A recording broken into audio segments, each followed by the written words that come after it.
live from Gaza, Abubaker Abed, our contributor. Are you there, Abubaker? Hello. Yes, there he is. Hello, Hi. Abubaker. How are you? Yeah, I'm really good. I thought I should have hidden my name and hidden my camera like the other guests. Well, we worry about you too all the time, Always, and we always. always hope and pray that you're safe. But it's good to see you, Abubaker, and Ramadan Kareem to you, and Ramadan Kareem to all of our viewers who are observing uh, Ramadan. And tell us how you're doing and how things are in Gaza. The news has been very worrying. Of course, it's always been difficult, as you make so clear in your reporting, but the last few days, with Israel announcing the cutoff of aid again, and the comments from Donald Trump, which I know you saw and tweeted about, with really horrible threats. What's going on around you? What's the mood? How are people reacting to all of these events? So the violations are still ongoing, unfortunately.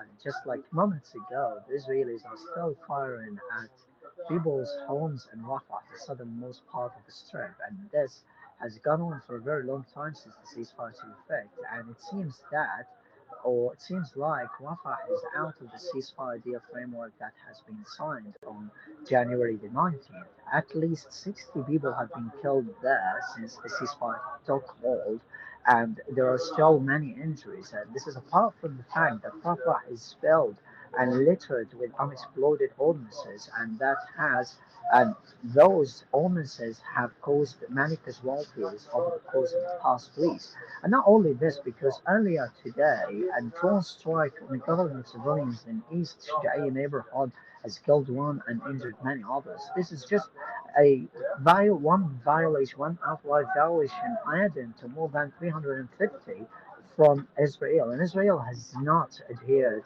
to by the humanitarian protocol and not the ceasefire deal as well. And not only this, because we need to remind people that Hamas, although Israel has killed over 100 people since the ceasefire, Hamas has not fight back at all and has completely been committed to the ceasefire deal. And Hamas is just saying that it wants this war to end. However, Israel is going against that. Now, regarding Trump and what people are saying, people know that the will of the Palestinians is unbreakable. That's what they know, and that's how what we know. Because again, what Israel has been doing for the past 16 months, from genociding people, exterminating entire neighborhoods, entire families, and wiping out entire neighborhoods, hasn't paid off at all in taking Palestinians out of Gaza. And this has been the clear sorry, the clear ethnic cleansing plan was scheme from the start of the war, not even when Trump said or stated his ultimatum. This was from the start of this war. However, Palestinians stuck to their land. Palestinians remained steadfast and resilient in the face of extreme adversity and in the face of those horrors, and they are just vowing to themselves that they will stay no matter what. They know. I've been speaking to many people, Dr. Ali and Nora, and they have told me whatever I'm given outside Gaza, I will not leave because I know there is no peace, there is no calm. Calm was created in Gaza, peace was created in Gaza, and that's how we want it. Despite the fact that Gaza is now a desolate landscape, we know that, and it's a very devastated, just demolition site. It's a demolition site. We know that, but Palestinians know that they can rebuild that. They have a hope for the future that this land will become the most luxurious land in the world. That's what their hope. That's exactly their hope. And they want to make that very inevitably possible. That's what they want. That's their very, very, very goal. And then when it comes to all the destruction, the will of the Palestinians, the backbone that they have, been instilled into can really change things. And no matter what Trump says, because he has even before threatened Hamas in Gaza, saying that he will take out all Gazans out of the strip. However, he did not do anything, and then the ceasefire was continued, and three Israeli captives were released, and Palestinian hostages were also released from Israeli jails. So everything went very well. So we don't think that something will happen, and we will know here that we will die here no matter what. Like I will have like ending up in a grave, like simple. I can put it into simple words that ending up in a grave inside Gaza is better than having a castle elsewhere across the globe. That is literally the saying by every Palestinian, from the children to the elderly, inside the Palestinian enclave. Mm. Abu Bakr, what can you say about the impact that you're seeing on the ground of now 5 straight days of strict closures on humanitarian aid by Israel? How are people coping? What are you seeing? How is this impacting everyday life? I think, look, I cannot really conceal the fact that people do not have the means to blot out all the pain that they have been through. I understand that. And I understand that the current situation is still deteriorating every single day, particularly since Israel has imposed more restrictions on the crossing, the only crossing through which aid and commodities into Gaza. Now, we are seeing Gaza's markets running out of food. We're seeing the overpricing just running back again in Gaza. We're seeing people very extremely frustrated by this horrific act of heinous act by the Israelis that they have cut off this, because Israel wants to use this as leverage in the negotiations in an attempt to pressure Hamas to accept the ceasefire deal and the proposal that Israel wants to have, which is against not only Hamas, because there is no military context here. It is not only about this. It's not only about that Hamas wants this. It's also about the Palestinians. They want their land to be back. They want Gaza to be reconstructed again. Their homes, the neighborhoods, the memories that have been wiped out and erased from the face of the earth during the last 14 months. Now, what they want and what they are desiring is to beautify Gaza again. That's what they want. Now, given the circumstances, Israel is a quite it's literally ignorant, and the U.S. administration is the same. The Palestinians went through two starvations before during the genocide in October 2024 and earlier in the same year in January and February. Palestinians, did they surrender? They, of course, did not. Did they really did their hope or were the hopes dashed? Of course not. And they stuck together. They remained united in the face of all this terror, and they whatever is available in Gaza is better than anything they would have elsewhere across the globe. So that's what Palestinians are saying. That's what Palestinians have been built on. That's their mentality. That's how they are thinking and taking things at the moment. And you can see the young generations, particularly children who are still carrying water from afar. They are still jostling for food before the takias, the free food distribution centers, and they are barefoot. They have only one piece of clothing on their bodies. They are shivering with cold and fear because the Israeli drones, while I'm talking to you, they are still buzzing very intensely overhead. But nonetheless, or despite all this, every Palestinian child wants to make their future just bright again. I met finally, just one final point I want to tell you, I met the youngest detainee in Gaza. He is just 17 years old. When I talked to him, he said, I was brutally assaulted and he was brutally tortured and very constantly he was electrocuted multiple times, that he was on the cusp of death behind Israeli bars. He was even his genitals were constantly touched and played with by Israeli female soldiers and male soldiers, and he was brutally and unfairly taken from Gaza, from his home Khan Yunis, during the Israeli incursion. Until now, one of the things that is still striking me, Nora Dutali, is that he tells me that every day I get up in the morning looking at the sky I'm very afraid that there is a fence above me, and my hands are still, or I'm still handcuffed. So every single day, every morning when he gets up, he looks at his hands and he looks at the sky to make sure that he's still, or he is no longer inside the prison. Look at the trauma here. People cannot really deal with so much trauma. That's why I'm telling you that people do not have the means to blot out the pain, but they know that this pain can be erased by their hope and their love of life, and that's what Palestinians have shown and displayed to the entire world. So nothing will break us, and we will continue fighting until the very last moment. But again, it's not just about Gaza; it's about the liberation of every single piece of land in the occupied Palestinian territories, and we will continue that until the very last moment. Because I'm sorry, we have been let down by the whole international community, and no one is now saying a word against what Trump is saying, because everyone seems to be complicit and everyone seems to go against this population, this just tiny population of nearly 2 million people. Why? It's absolutely insanely unbearable, and it's absolutely absurd and disgraceful for everyone who's complicit in this. But we will continue fighting until the very, very last breath.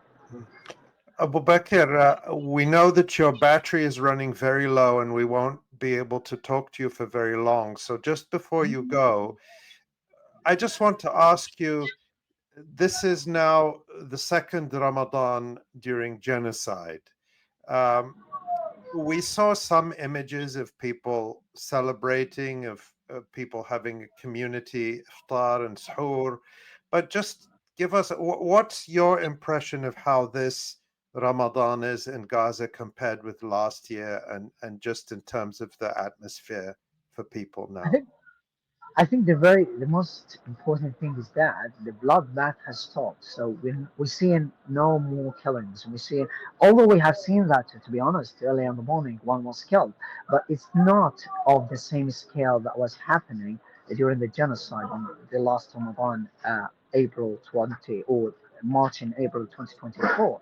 Now, what is different is that people can move freely in the streets and very safely. They don't have anything to worry about. There's quite a slight improvement in the humanitarian situation. Gaza's markets are quite littered and filled with goods and commodities and people's needs, and things are now somewhat affordable for the entire population. However, many families that I personally know cannot really afford anything. They are without money, they are without their jobs, they are without shelters, they are without their homes, and they cannot really return to their homes because the Israeli military is still present there, and Israeli troops are surrounding the neighborhoods and devastated and destroyed neighborhoods. There is still pain in people's hearts to vent. There is still so much trauma to cover from, because 14 months of trauma that people have been through needs years to be removed or counseled or probably erased from their minds. So that's going to take a very long time. But people are trying to treat themselves and rehabilitate by the atmosphere that they are trying to make. Just an atmosphere, an ambience filled with joy and brimming with joy and beauty. We see in just Gaza's destroyed streets decorated and adorned by the lanterns, by the flags of Ramadan. We're seeing how people are absolutely amazing and strong, just taking or breaking their fast on the rubble of their homes. We're seeing how people are exchanging smiles, how people are reacting to this ceasefire, but they are still, to be honest, they are still quite afraid that this ceasefire might collapse. So their ultimate hope remains one thing, which is that they hope that this ceasefire will hold because they cannot really bear anymore, and that because of that, what they hope is that they can take a break from all the suffering that has been inflicted upon them, and from the grief, because they are still quite, stuck in the same cycle of displacement and grief, and that needs absolutely years until it can be ironed out. But Palestinians again do find beauty right now, even under the rubble. They are rising from the rubble, and I know they are gutted, but everything that has been gutted during the genocide is now taking a different shape because of the beautiful spirit of every Palestinian, from the young to the elderly, and we will make it beautiful with the gardens and with everything, and even the gardens, what we are seeing that people have started planting more plants like lettuce, like basil, like parsley, and and other types of these green plants in a show of resilience and steadfastness and hope amid all this despair that is surrounding them and that can be very hardly solved at the moment. So it's a very great time for every Palestinian, and we continue and continue and continue hoping and smiling like the first day when we talked. Mm. Ramadan Kareem, Abubaker, we're so grateful for you. And, I saw that you are also posting pictures of your family's garden that is growing and blooming. And so I know that our audience always appreciates Yeah, we those ate updates spinach on your. last time. Yeah, we Sorry? ate spinach from the land. We ate spinach last time from the land itself, so it was more Wow. delicious than ever. That's incredible. That's Sure, incredible. sure it is. And we have so many people in the comments wishing you Ramadan Kareem and saying how much they love you. And we all love you, Abu Bakr, and we always happy to see you. And we wish you and your family all the best. And come back anytime. We always love to see you. We uh, Inshallah, doesn't feel like a real show without a chance to visit with you and hear from you. So we thank hope to you. always see you in good health and with that incredible smile. I think inshallah next time very hopeful that I will be instead of Nora, Nora will be instead of me. Anytime you can take my place, Abu Bakr. This is your place. This chair is yours. Anytime. Inshallah, next time in person, we'll see each other in person. Inshallah. All Yes. love and love from every single one here, and from my family to the EI, incredible and fantastic team, that terrific team. Yeah, yeah. Uh, Asim and Nabi, who we spoke to a few weeks ago, said he was waiting for me and Nora and Asa and John and the EI team to come to Gaza and eat fish by the sea. I think that's what we were going to do. Yeah. So we'll all go do that together. and you will be invited to Maftul because we, Beit Daras, are the best makers of Maftul. So you're gonna I enjoy it and bite your fingers after you tasting it. I w- promise. we can't I wait. can't wait. And everyone in the audience is invited too. So Oh, no, be no. Wonderful. be careful. They might all come. Uh, absolutely, my home is theirs. I promise. My home is theirs. Thank you so much, Thank you, dear Abubakar. Abu Bakr, and our love to your family, and we'll see you very soon. Thank you for the work you do, the incredible work you do. Bye bye. Thank Thanks. you. Bye Bye bye. bye. Oh, that smile. Um, it's great. Spirit, Yeah. spirit, Yeah. unbreakable Yeah. spirit. Yeah. Just incredible.